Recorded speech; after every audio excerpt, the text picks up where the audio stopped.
Entre janvier et septembre 2021, l'activité sucrière au Gabon a enregistré un taux de 44% à titre d'importation, ce qui représente sur les 9 mois 4134 tonnes contre 7371 tonnes en glissement annuel. Selon des observateurs, cette décroissance serait la résultante de la constitution d'importants stocks sur le plan national et du principe d'autosuffisance en sucre du Gabon.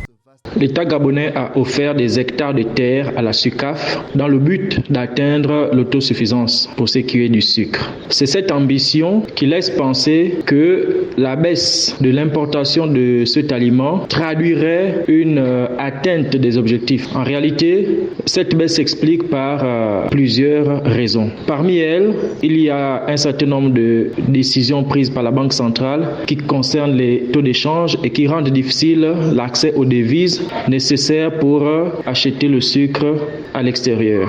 Sur le plan commercial, la Covid-19 a freiné les ventes de sucre qui se sont contractées à 1,5%. Ainsi, le chiffre d'affaires a baissé de 1,9% pour se situer à 15,9 milliards de francs CFA.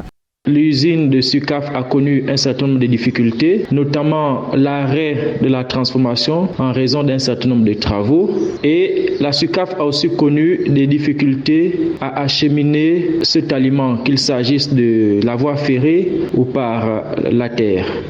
Pour devenir plus indépendant dans ce secteur, l'État du Gabon a attribué en 2020 à la sucrerie africaine du Gabon 8 751 hectares de terrain. Une surface devant permettre de multiplier la production de la canne à sucre dans le pays afin de satisfaire non seulement la demande locale, mais aussi accroître l'exportation des produits dérivés.